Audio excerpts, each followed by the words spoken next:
Good morning, good afternoon, good night, wherever you are in internet world. Welcome to another edition of Golden Independence. And yes, this stream is going to be one of the streams. It is going to be one of the streams, ladies and gentlemen. Yes, I dared put this title up there. Might as well. Might as well. Let's talk about it. I already did the micro strategy one. So let's talk about it, right? I'm talking about long term in the long term. The title of this stream is BitHarvest versus the BlackRock ETF. And in this stream I want to go over just a few, not many. It's not a long list. It's not a long list. But just a few poignant, important parts. That's the underlying foundation from the fundamentals as to why BitHarvest, right? In my opinion, in my humble opinion, you could do your own research with it, is going to outperform the ETF community, right? Now, before I go into, right, before I give my my little deliberations as to why I feel this is the case, feel free to give a thumbs up to the channel, even subscribe, hit that all button so you get all of the notifications. Yeah. And as you can see, although it's a dark day, it's still beautiful. Yeah, it's still a beautiful day. Being outside in the fresh air, surrounded by beauty. I got the sea. I got the salty air. As you can see, I'm not that far from the sea. You can see it there in the background. Fresh salt air is very good for the respiratory system. Remember, health is wealth. Yeah. So, okay. So now that we got all of the pleasantries and the admin out of the way, also want to congratulate and welcome. I want to welcome all of my new subscribers. Welcome to the revolution. Yes, welcome to the revolution. You see, because it's not just enough to acquire Bitcoin. If you're tuned into this channel, you know that it's important to put yourself on a Bitcoin standard. I'm going to say that again for the people in the back. If you're watching this channel, it's important for yourself to be on a Bitcoin standard. We need to start thinking, adopting a Bitcoin mindset. Yeah, a Bitcoin mindset, and have the principalities of Bitcoin to be sewn into the very fabric of your life. Yeah, if you want to be resilient, if you want to be, let's say, sovereign, right? If you want to be fortified in this new era of technology and advancement, then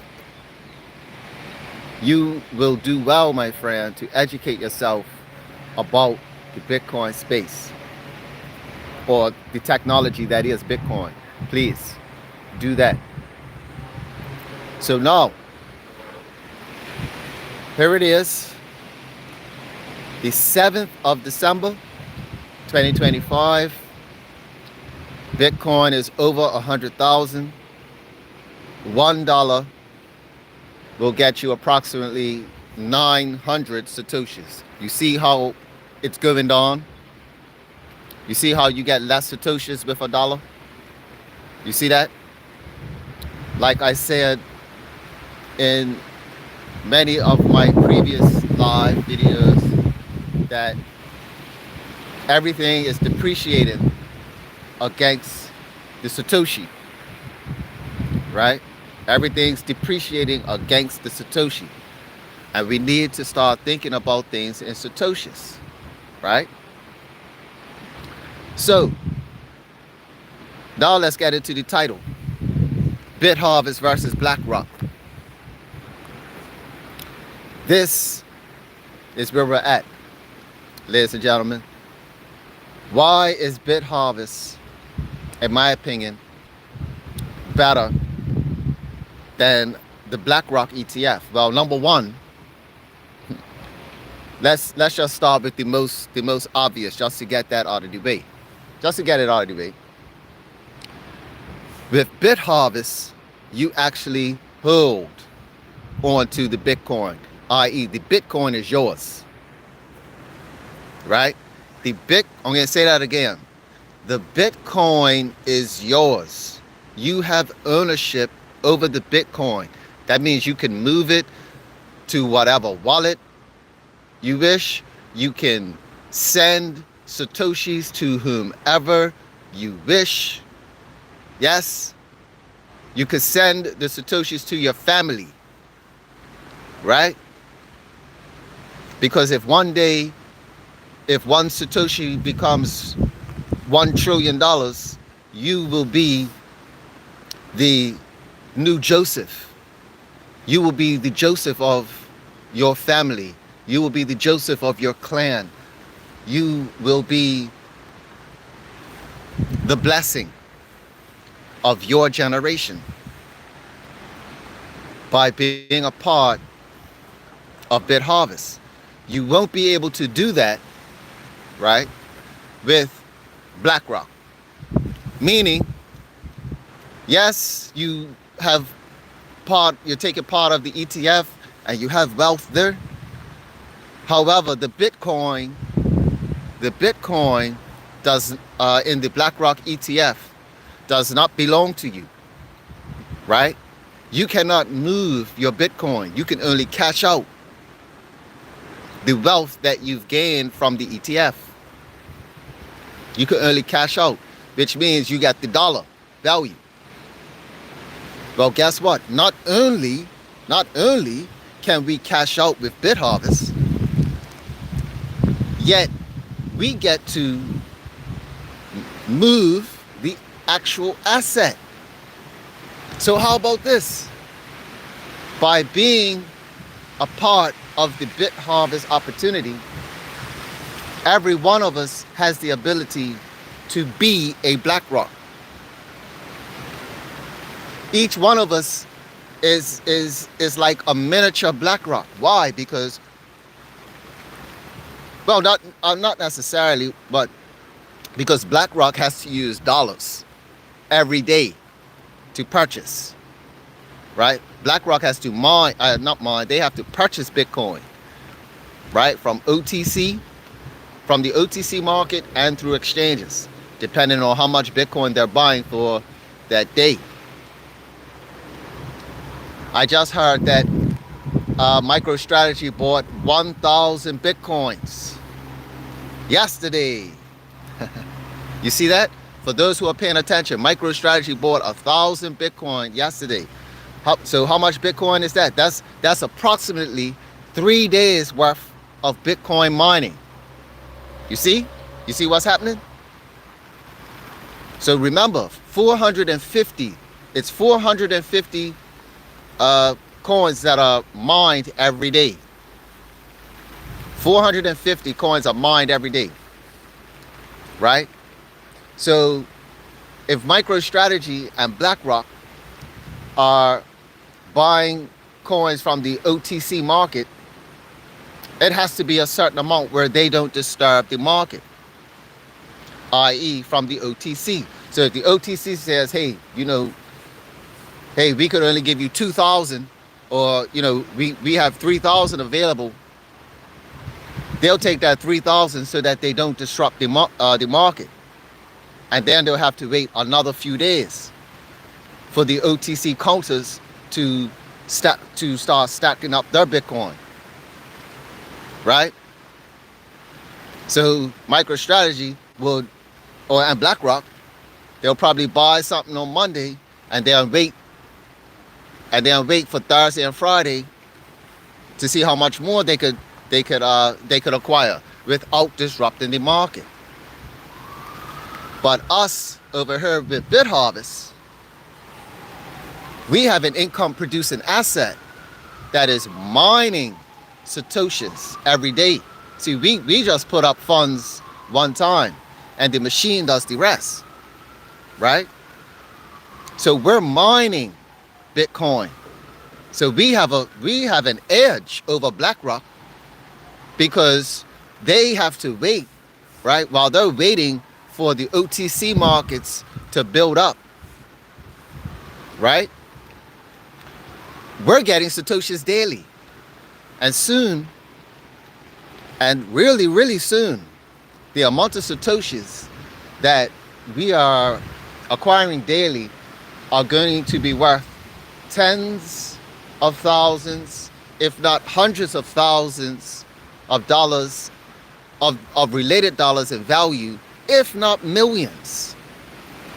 If not millions, ladies and gentlemen. And I'm talking per day. And really, I'm not even trying to sensationalize the opportunity. Many, many other crypto, I'll call them crypto reporters, crypto enthusiasts, people way smarter than me, are now being presented to the surface to say that, a $10 million or $1 million Bitcoin is bearish. It's a bearish number. It's a bearish amount. Especially because of what is about to take place in a few weeks. Let's just call it a few days. Just in a few days, ladies and gentlemen. Right? In a few days, we are going to witness. We're already witnessing Bitcoin take a hockey stick position. It's already in the hockey stick movement. And it's going to continue. Right? It's going to continue to go up in this fashion. For those who were following me would recall that I saw the chart a few months back. I saw how the chart looked like a cup and handle, right? There was a cup and handle formation, and I stated that, hey, Bitcoin is going to go up because of the cup and handle formation. And once the handle is formed or completed, we're going to get some upward movement. And guess what? We got that upward movement. Just like how I said it would happen. But that's when you know the certain formations of the charts. Because certain things, they are indicators.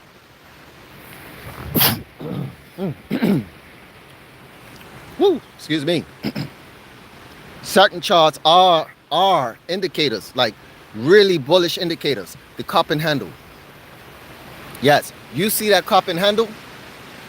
Rest assured, we're going up. That's my vitamin. That's my daily vitamin, right? When we are studying the activity.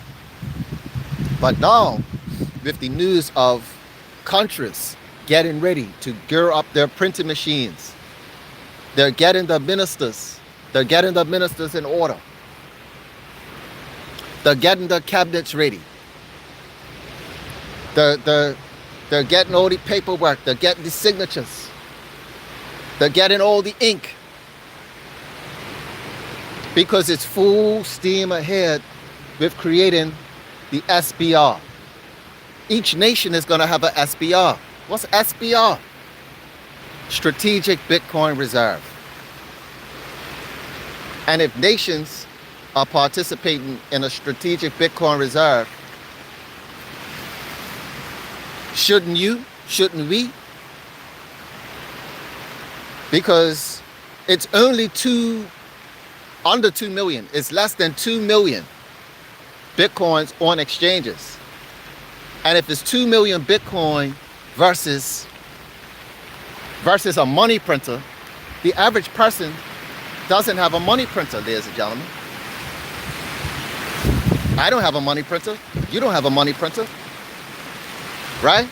Nations, countries have access to money printers or leverage-based systems, i.e. the IMF. And they could take that money that they get from the IMF and buy Bitcoin with it. El Salvador did it. And guess what they did? They were able to pay back their debt from the IMF, and they are no longer indebted to the IMF. Why? Because they took the money that they borrowed from the IMF, bought Bitcoin with it, and now the amount of Bitcoin, right? The amount of Bitcoin that they bought went to $100,000 from when they were purchasing it. And of course they sold, because they had to sell in order to pay off the debt. And they did it. They did it. This is why Bitcoin is giving the average person a fighting financial chance. Bitcoin is giving the average person a fighting financial chance in a world that currently has us in financial slavery or financial oppression. If you want to remove yourself from this current status, you've got to adopt a Bitcoin standard. And I would like to invite you to click on the link below to start your journey. This is just a documentary. Look at this. This is so beautiful.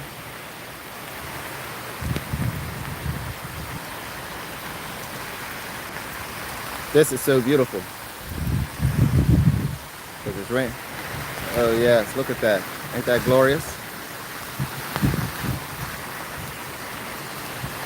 So, something to think about, ladies and gentlemen.